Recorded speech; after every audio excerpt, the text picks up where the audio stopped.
الله الرحمن الرحيم الحمد لله والصلاة والسلام على رسول الله وعلى آله وصحبه ومن والاه.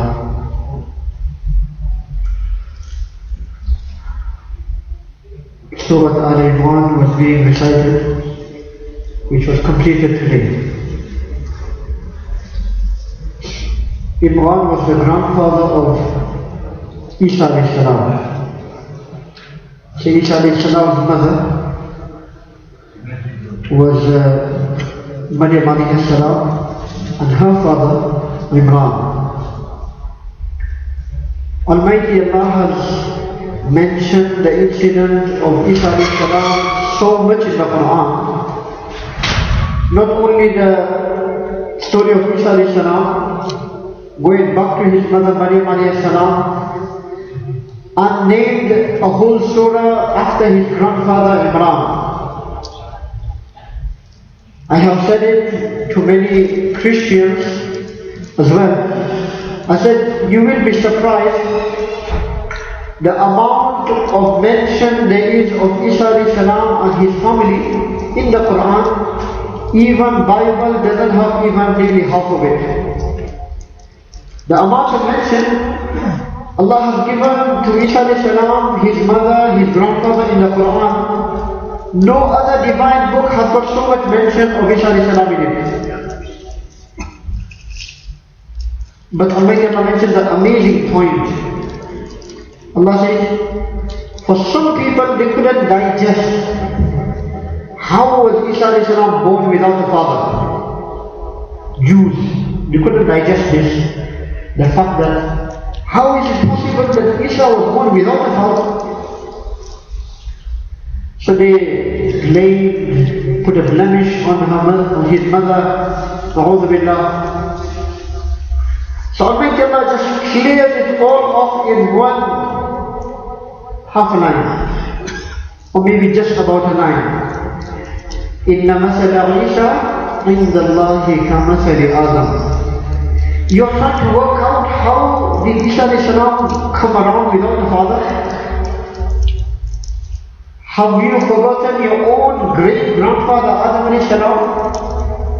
Have you not understood how he came about, never mind without a father, even without a mother? That Allah which can create Adam without a mother and a father, how is it difficult for him to create Isa alayhi salam without a father? Then Almighty Allah mentions things that we have in common with people of other faiths. So Almighty Allah is saying to Muhammad sallallahu alayhi wa sallam, O Prophet of Allah say, O my Prophet say, come, ta'alaw ila kalimatin sawa. Come to something which we have in common. Allah is calling upon the Jews, Allah is calling upon the Christians to come together on common grounds. Let us see what we have in common and where we go away from each other. Because the whole purpose of us coming into this world is a big responsibility. Allah says, you didn't come into this world, Allah actually sent you into this world. So it's like a father, he sends his son somewhere, and the son doesn't do whatever he was sent for. Will the father be happy with him? So similarly, Allah says, Allah sent you into this world with a job. To call people to Allah, to call people to the goodness, to enjoy good, to forbid evil. But amazing, look at the sequence of the Quran. You are the best of people. You have been taken out for the linnas, for people, not only Muslims, for people. Ta'muruna bil ma'ruf, you enjoy good. Tadhawna 'anil munkar, you forbid evil. وَتُؤْمِنُونَ بِاللَّهِ, and you believe in Allah. Now, believe in Allah should have been placed in the beginning, because only those who believe in Allah will do this, will enjoy good, will forbid evil. The people who don't believe in Allah, why are they going to enjoy good and forbid evil? So Allah should have really said, you believe in Allah, you enjoy good, you forbid evil. But Allah has changed it around. Allah said, you enjoy good, you forbid evil, and you believe in Allah. Why did Allah choose such a sequence in this ayah? Hazrat Imam al-Qasab rahimahullah, may Allah fill his grave with nur. He used to say, by enjoining good and by forbidding evil, you will see an upgrade in your own iman. So whether the other person benefits or not, your level of iman will be on another level from before. So I am calling others towards good, towards Allah, towards righteousness. But my job is not to change him. My job is to get the message across to him. And by me getting the message across to them, you will notice, try it out. After you've given da'wah to somebody, you will see the difference in your own iman, in your own face. So, this whole incident of Isa alayhi salam, Maryam alayhi salam, about Ibrahim alayhi salam, how Isa alayhi salam was created, the miracles, how he was raised into the heavens and before Qiyamah he's going to come down. This whole incident, why is Allah saying to us, is Quran just a storybook? Just saying stories? It's telling us that there will be many people in this world who will not do this reality. You know it, you as Muslims know this because you read the Quran. We have got the Prophet ﷺ who explained these things to us. So wherever we go, we need to share it, we need to get the message across to those who are not really believing in these things yet. So we came to South Africa. Don't think that we just came just like this. We were sent here. Allah sent us out of the whole 194 countries plus minus in the world. Allah chose you to make your residency in South Africa, in a country where around 95% of the population, correct me if I'm wrong, is still not believing in Allah, is still not believing in the Quran, is still not believing in Muhammad sallallahu alaihi wasallam. These 4-5% of Muslims have got the duty, the responsibility, the job to spread the message to all the 95-96% who are still not yet into it. And we need to think that I am coming to this country, or my grandfather, or my forefather came into this country. They made accommodation, they made the residency, they made a house. The people of this country, gave them some land, sold the land to them, let them do business in this country, give them citizenship in this country. Otherwise, there are so many countries in the world, you live there for 50 years, they will never give you residency, they will never give you citizenship. But here, they give you citizenship. And in return, I am not sharing what Allah has given me, the greatest of all gifts, Iman, the greatest of all miracles, Quran, the greatest of all personalities, Muhammad sallallahu alaihi wasallam. I am not sharing it with other people. There are people who come to my house to work every day, domestic workers. They have been coming for 10 years, 20 years. How come he is never asking me about Quran? How come I am not telling him any time about Allah? We need to have this kind of worry and concern that I am believing in Allah. How can I make such an effort that this person who is not believing in Allah also starts believing in Allah? This should be our worry and concern. Otherwise, if we will not do the job, and this is I am seeing it around the world. If we will not do this job which Allah has given us, of calling others towards Allah. Some people may say we need to work more on Muslims, some people will say we need to work more on non-Muslims. Let me make it clear, both is very, very important. We need to, the da'wah of Islam is for non-Muslims, the da'wah of Iman is for Muslims. Da'wah for Islam, non-Muslims, and the da'wah for Iman for Muslims. Sahaba radiallahu anhum, they used to meet each other, they used to say, how is your Iman? If somebody asks us today, how is our Iman? We will give him that look. What are you trying to say? I'm not a Muslim. How is my Iman? What am I doing in the masjid then? But Sahaba radiallahu anhum, it was part of their life. They used to meet each other. One Sahabi meeting another Sahabi, who Allah says they are filled with Iman, and they are asking each other, how is your Iman? So we need to give the da'wah of Iman to each other. Very important. Very important. And the da'wah of Islam to non-Muslims. Also very important. May Allah give us the ability to do both.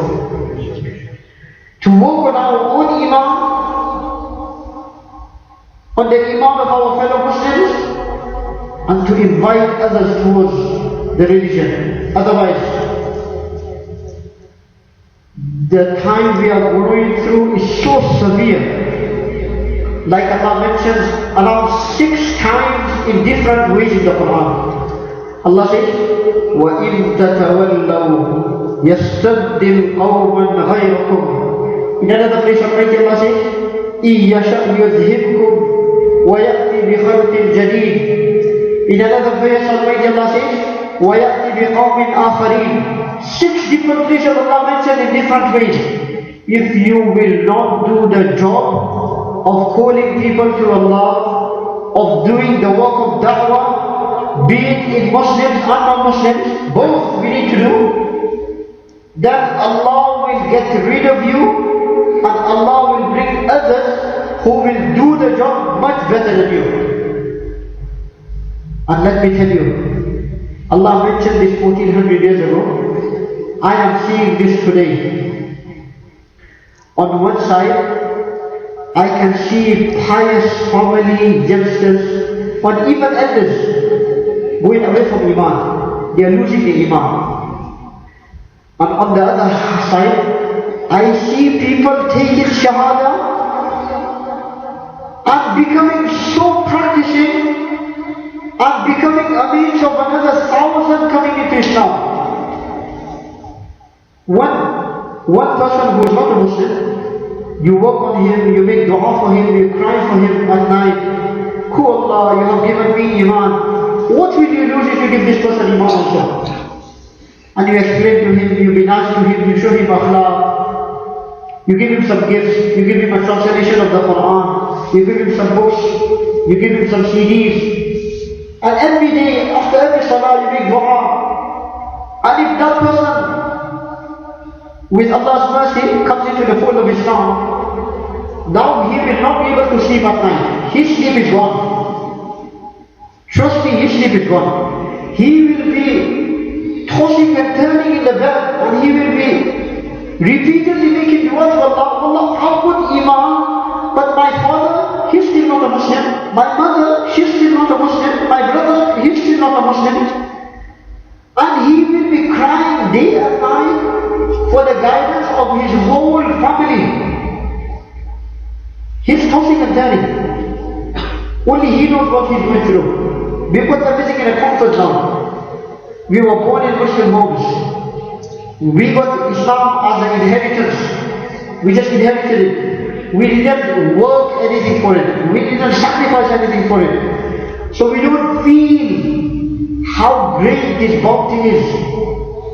Otherwise, so many people who take Shahada, whenever I see them, they always say, please make dua, my parents accept Islam. I am crying day and night for them. I am trying my best for them. Please make dua, please. And you can see see the desperate in their voice, how desperate they are for the iman of this family. Nabi alayhi salam, this was his quality. He was desperate for the iman of not only few people, he was desperate for the iman of the whole humanity. The whole humanity, he was desperate for it. Almighty Allah says, you are so desperate for the iman of all these people? May Allah give us understanding. So all these verses of Almighty Allah mentioned in the Quran is that we understand it and we share it and we become a means of guidance for others. That is our duty. That is our purpose. That is why Allah has sent us in this world. Otherwise, eating, sleeping, going out to look for something to eat, looking for a job, even animals will do it. We are sent with. Thus, even animal goes out every day looking for food. So if a human, if his whole day is just out looking for sustenance, make a living, what is the difference between human and animal? It's the reality. The thing that differentiates a Muslim especially from an animal is that a Muslim has a greater responsibility. And then Almighty Allah mentions one thing which I finish before I finish. إِنَّ أَوَّلَ بَيْتٍ وُضِعَ لِلنَّاسِ. The first property or the first building that was built on this earth was Baytullah. Was Baytullah. But Allah says, two things is distributed from the Baytullah, not only to Muslims, but for all the people, Linnas. So the Baytullah was made for everybody. The Baytullah was made in the world, and two things are distributed. Mubarakah وَهُدًى لِلْعَالَمِينَ. Barakah, it is full of blessing. So blessing is distributed. All those that are not for Umrah, the blessing they are getting, the blessing of Ramadan, the blessing of the Baytullah, amazing. And then the second thing Allah says, وَهُدًى لِلْعَالَمِينَ, and guidance for all the world. Guidance for all the world. So Baytullah is the main power station, and all the different masajid that we find in the world, this masjid, other masjids, are the sub-power stations for barakah and for guidance, for blessings and for guidance. A masjid being in a community should not only be a means of guidance for Muslims, it should even be a means of guidance for non-Muslims. So Muslims, even non-Muslims, should feel, who are living in the area, that because of this masjid, in my area, I feel so good. I don't have any problems in my life. But today, unfortunately, as soon as the masjid is in the area, all the non-Muslims in the area, they feel the opposite. They think, now my driveway is going to get blocked. They will be double parking. People will be coming out of the masjid late at night. They will be making noise. We will see rubbish everywhere. There will be all these distractions. I won't be able to sleep on time because of this masjid. Too much people coming. If we were to make a masjid really a point of guidance, people will look at us. This is a masjid. They park the cars sensibly. They don't make noise. Whenever I need it, they are welcoming to me. And they are the most cleanest people. They don't only keep the masjid clean, they keep all the surrounding areas clean as well. And they try their best to look after all the neighbors. Last year in Eid, in UK, one of the masjid in our area, in Ramadhan Eid, they gave gifts from the masjid to all the non-Muslims living in the area. So they not only just went and gave it, they actually went, please, if you have trouble doing it, please forgive us. We would like to apologize. In any way you have been troubled because of our center. And anytime you need any help, we are here. Just contact these people, these numbers. And here's a little gift, if you can please accept it. And everybody was so amazed. People actually wrote letters to the masjid. They said, we are proud that we are living next to a masjid. We are proud. Then in the beginning, Bakr time, then they put a banner outside the masjid. They said that we all share the Abrahamic faith. Even Jews believe in Ibrahim alayhi salam, even Christians believe in Ibrahim alayhi salam. Muslims also believe. So this is the occasion where we could be united. So they put a banner outside. The masjid will be open for these 3 days. Come inside the masjid, look at the masjid, listen to a lecture in the masjid, take free literature, enjoy the free Qurbani meal also, take it for your family. In 3 days, around 50 to 60 people accepted Islam. This is guidance. A masjid should be a means, the hub of guidance. May Allah make it that way. Every masjid should be a means of guidance. Every person inside the masjid should have that fire of da'wah in his heart. I need to work on my iman. I need to work on the iman of all those that are not in this. That are not in the religion of Islam yet. May Allah give all of us understanding. A short message today. Short message. Let us become those who are not only Muslims, but those who advertise Islam in the best way. May Allah first of all give me the ability, give one of us the ability. Wa sallallahu wa sallam ala Rasulullah.